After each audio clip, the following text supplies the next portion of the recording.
What's going on, nation? It's DanielJon, and I hope you guys are okay. And I hope you're okay. And it's Sunday Q&A. It's very early here in England, and I am still a bit froggy. I have got a cold, so I am recovering from that.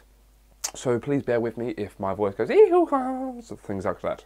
So I've got a load of questions on my home screen, which I'm going to read off from behind the camera. I've also got a load on the Facebook page, which are in my phone, so I'm going to read them in just a second. So before I get started, please allow me for one intermission to have a bit of my big black coffee. Oh. That's the right way to start the day. And I'm going to try and keep this video fairly short, maybe in one part rather than two parts as usual, because I'm going to go and record my weigh-in a minute. And I'm going to try and upload that today as well, so I don't want to have you guys to watch 3 videos. So, let's get to the first question. Bro, you're making good content. It's always good to see your videos. Keep growing, man. Thank you. Maybe for the next Q&A, could you do a talk about counting macros and dieting in college? I actually did this a long time ago. I spoke about people dieting in college and things like that, and it's all about meal preparation. Don't go out. I know people in college are on limited budgets, so you don't want to have to go out and buy, spend $5 or £5 on a meal every time you eat.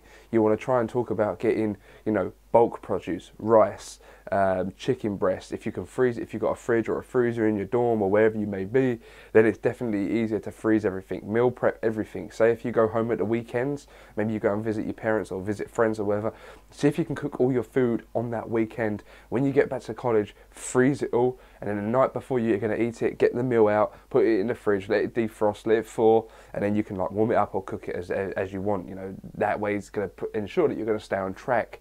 And that's the way that I ensure that I've stayed on track throughout my diet so far. I haven't actually binged once. I mean, I had a bowl of Lucky Charms yesterday, but that was only because they was left over from Christmas, so I wanted to get rid of them before they went off. So it's all about meal preparation when you're in college, counting macros. And counting macros is simple. MyFitnessPal, you scan the barcode, you weigh everything, you pull it in there, it does it all for you. So I hope that's helped you, my brother. I've got a question I wanted to know for ages. Daniel, what is your opinion on BCAA? Is it a good supplement or a waste of money? Definitely it's a waste of money for me. However, it may be a good supplement for you. I don't typically use any supplements. I use a whey protein every now and then, and that depends if I'm low on my diet. If I come to the end of the night and I need 30 grams of protein, then I'm not going to go and eat a chicken breast, because nobody wants to do that late at night. So I just have a whey protein supplement, and I've had the same tub of whey protein for 8 months now. So, and it's nowhere near empty. I can't be asked to take it. I'd rather eat whole foods. Supplementation with regards to BCAAs, people are going to say, well, you can't just get that through foods. Well, you can get that through foods, and you can get it in through your diet. It's only a branched chain amino acids. It is broken down into individual things. It's not just a BCAA. It is broken down into, lots of different compounds, and you can get that throughout your diet. So I personally is going to say a waste of money, and I know BCAAs are expensive. But however it is, if you can't get it through your diet, then it may be a good supplementation for you. Hey Dan, hey DJ. Can you please make a meal prep video? Also, what are your tips and tricks and recipes on strategies? And this comes from Charisse. One more thing, sometimes in the near future, can you make a video regarding supplementation for women? Is it necessary for fat loss?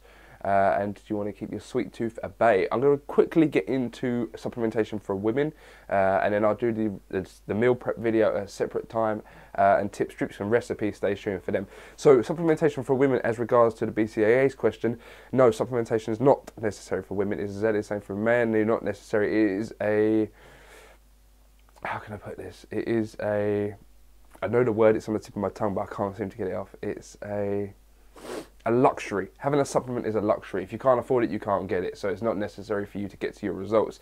I mean, by all means, if you're lacking in, say, for instance, you don't get no fish in your diet, then you may want to take a fish oil supplement. But if you can go and eat, 10 ounces of fish a week, then you're probably not going to be insufficient within your diet. So supplementation, as regards to men and women, is not necessarily, it is a luxury. And that is my opinion. If you're against me on that, then I'm sorry, please leave your comment in the description. I'd be eager to hear your response. But I don't think they're necessary even regards to that. I mean, you see Leanne train with me consistently. She takes no supplements whatsoever. Everything is done through her diet. We eat fish, we eat beef, we eat chicken, so we get a lot of minerals and macronutrients through our diet, so we don't need anything supplementated except for whey protein if we are low. Been training for a year now, so my power back hurts when I squat. Could I get a belt? Oh, your back's hurting when you squat. First of all, I'd evaluate your form. This was a big issue for me. I got a belt, my back was still hurting. I actually turned out to be my form. I'm very tight. Sorry, I just sniffed, that's horrible. My back was very tight. I had a very bad back injury. I was out for about 3 or 4 months. I've recovered from that now, but definitely evaluate your form first. If your form is correct and it is just down to repetition that your back may be hurting, then definitely use a belt. But evaluate your form first, because if it's your form and adding a belt is not going to help a great deal. It will help with adding more weight to the lift, but if your back's still going to hurt when you've got a belt, then you know it's insufficiently needed. What are your thoughts on Zyzz, bro, speaking as acquiring aesthetics? I went into a question last week, should you disregard function for aesthetics? And I said, no, you shouldn't disregard function for aesthetic. And the question was raised, what do I think of Zyzz? I will probably do a full video on this, but just regards to Zyzz, I think that's how you say his name, Zyzz. Sorry, I keep sniffling. Am I against him for acquiring aesthetics? No, because the guy was functionally strong as well. You know, he didn't... How can I put this? You know, a lot of people aspire to be Zyzz, and there's nothing wrong with that, because the guy was a legend, if you will. You know, he's left a legacy behind, and he's done a very good job at it, and he lived a very full life. Even though he lived a very short life, which nobody should ever have their life cut short, he did live a very good lead a very good life, and he had a very fun time doing so, as we can see in his videos that he left with us. Am I against him just acquiring aesthetics? No, because he didn't just acquire aesthetics, he was functional as well. You know, you see him doing all these different things. It wasn't like one of these meatheads that, you know, you see him getting out of breath very quickly like I am when I bulk. But no, I'm not against him for acquiring aesthetics. He had a very functional body. He could do a lot in the gym. And no, I don't think he just was aesthetic. He did have a lot with it. So, no, I'm not against him for that. Do you plan on competing anytime soon or in the near future? Yes, I do plan on competing. Firstly, I'd like to compete in a powerlifting competition, not regards to competing against other individuals, regards to competing against myself, just to see where I hit, and then maybe in another 3 or 4 months do another meet, and then see if I can progress from that. I think it's good. I've never done anything like that. I've never done a competition in any way, shape or form. The only thing I've ever won was Peter Pan tickets to a theatre, which when I was in school, from a school raffle. So no, I haven't. Excuse me.